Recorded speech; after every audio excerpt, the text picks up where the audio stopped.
Ah, c'est la douche froide. C'est la douche froide pour l'AS Saint-Etienne. Une immense déception.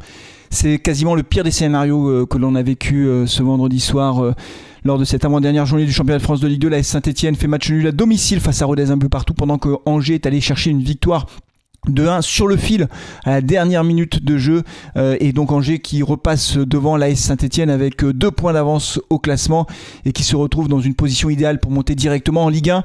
Je vous rappelle que Angers recevra lors de la dernière journée Dunkerque, et évidemment à domicile ils auront à cœur de marquer, de gagner ce match pour fêter leur montée en Ligue 1. Peut-être un mot sur Angers, les 2 buts d'Angers en tout cas, Capel sur coup franc et Diony à la dernière minute, sont magnifiques. Angers qui n'aura rien lâché jusqu'au bout, et on l'a dit plusieurs fois sur Carton Rouge TV, on savait que Angers allait gagner ces 2 derniers matchs. En tout cas, ça me semblait évident, même si Annecy a vraiment bien joué le coup. Ils avaient ouvert le score, et même on se mettait à rêver, puisque Annecy a ouvert le score pendant que nous aussi on a ouvert le score à Geoffroy Guichard. Donc d'un seul coup, on se retrouve avec 3 points d'avance devant Angers pendant un laps de temps en première mi-temps, et avec un goal average favorable. Donc on se voyait déjà en train de fêter tout ça. Mais le football jusqu'à la dernière minute, il peut se passer plein de choses, et donc voilà, Angers a marqué le deuxième but, une frappe enroulée du gauche de Loïs Diony à la 90e minute, qui envoie Angers quasiment en Ligue 1, même si c'est pas fini, même s'il reste une journée. Mais franchement, je ne vois pas comment Angers ne gagnera pas son match à domicile face à Dunkerque. C'est pas faire offense à Dunkerque que le dire, mais Angers,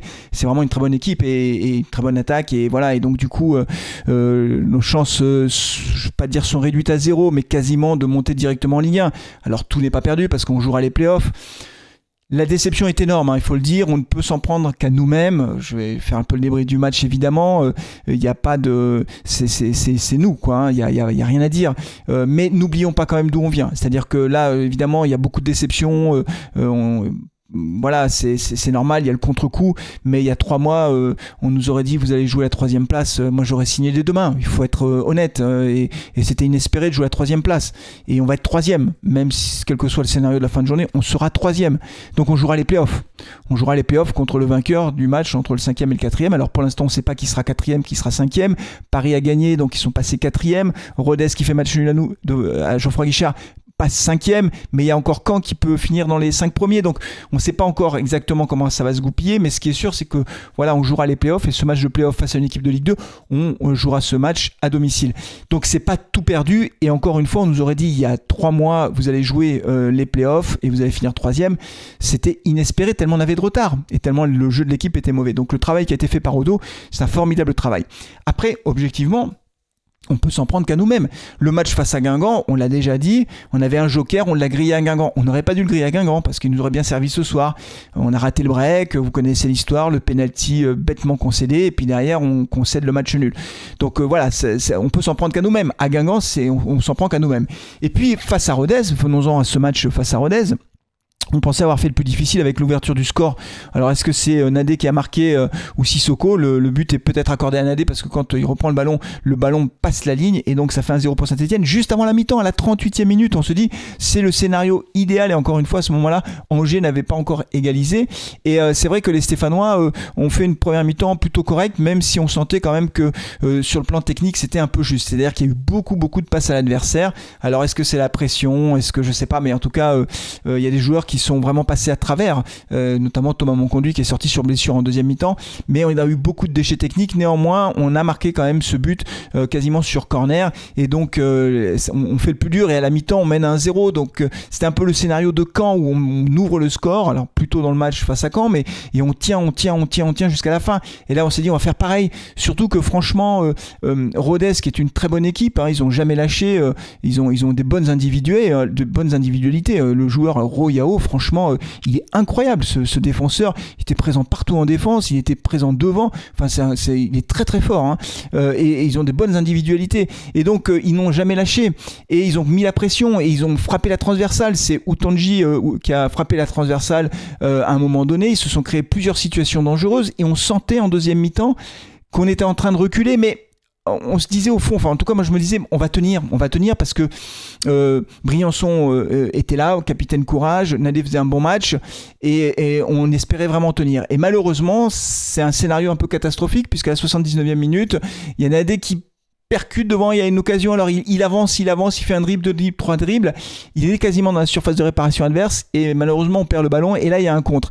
Et ce contre va assez vite et il y a Utonji, toujours lui, qui est au duel avec Briançon sur le côté gauche. Dans un premier temps, Briançon intercepte le ballon, mais Utonji le récupère, il va éliminer Briançon et là Utonji fait un super boulot, il faut le dire, il va centrer, un bon centre et ça tombe directement dans les pieds de Rajo qui reprend de voler et là on n'a pas de chance parce que il y a Léo Petro qui touche le ballon, ça dévie un petit peu la trajectoire du ballon et du coup l'Arseneur est un peu pris à contre-pied ou en tout cas il n'arrive pas à arrêter le ballon et ça fait un partout à la 80e et là pour autant encore à ce moment-là, puisque je regardais aussi le match entre Annecy et Angers, il y avait un partout de l'autre côté, donc pour nous c'était très bien en fait, c'était très bien, on préservait l'essentiel, c'est-à-dire on était encore devant Angers, on préservait cette deuxième place, si tout en restait là c'était très bien, on limitait la casse, on gagnait pas mais Angers non plus et donc tout allait se jouer lors de la dernière journée, patatras. L'histoire, vous la connaissez, Diony qui marque en toute fin de match et ça fait 2-1 et donc on est 3e. Voilà, alors moi j'ai vu les joueurs à la fin du match qui sont très très abattus. Je pense qu'ils ont pris un gros coup sur la tête, ce qui est logique. Le public a poussé jusqu'au bout.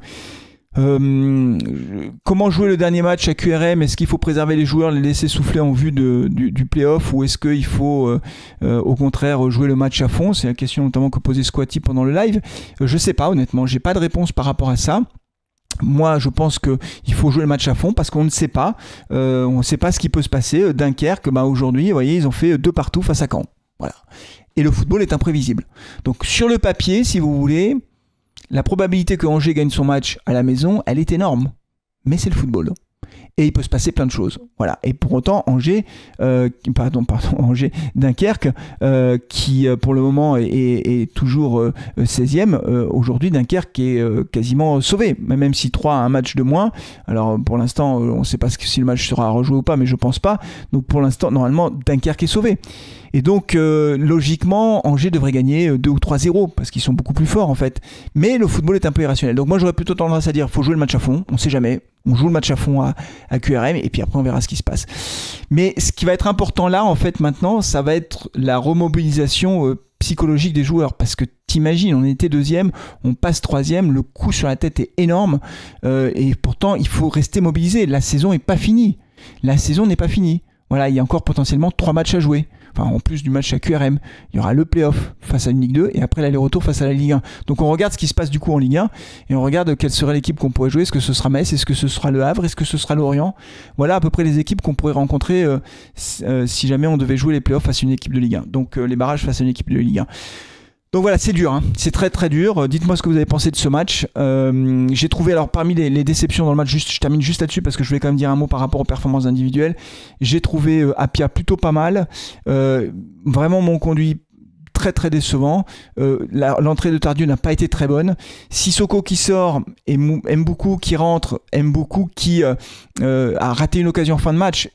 Pardon, je l'ai pas dit pendant là, mais en fait, ce qui est encore plus rageant, c'est que on a raté aussi l'occasion de faire le break. On a raté 2 fois. D'abord une première fois avec Sissoko qui se retrouve servi au 2e poteau et qui au lieu de frapper sans contrôle va contrôler le ballon et du coup il rate l'occasion. Et après un centre fort de Cardona devant le but que Mouefek n'a pas réussi à couper la trajectoire du ballon. J'en veux pas à Mouefek parce qu'il a fait ce qu'il a pu, s'est jeté. Bon, ça n'a pas marché, mais on a eu l'occasion de faire le break 3 fois. 3 fois. Donc quand je vous dis qu'on ne peut s'en prendre qu'à nous-mêmes, c'est ça la réalité, c'est qu'on a raté les occasions qu'on a eues de tuer le match en fait, parce qu'à 2-0 ça aurait été très compliqué pour Rodez de revenir à l'extérieur là pour le coup.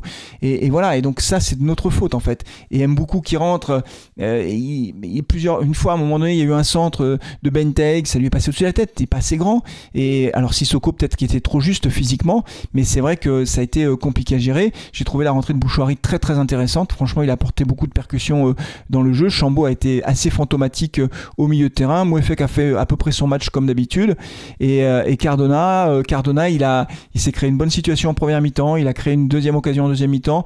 Cardona a fait du Cardona. Donc voilà, bon, voilà, on va pas tirer de conclusion définitive de ce match-là, mais c'est vrai que tout le monde en a pris un petit coup sur la tête. Voilà les amis. Bon, on va attendre, on va laisser passer quelques jours. On va réfléchir un peu. On va regarder le classement. On va regarder ce que font les autres équipes de Ligue 1. Et puis on se retrouvera évidemment pour la suite des opérations et notamment le dernier match de Ligue 2, même si ça semble très très compromis. Merci beaucoup d'avoir suivi ce débrief. N'oubliez pas de liker la vidéo. Je vous dis à très bientôt et d'ici là, prenez soin de vous, de vos proches et allez les Verts. La saison n'est pas finie. Allez les Verts, ciao.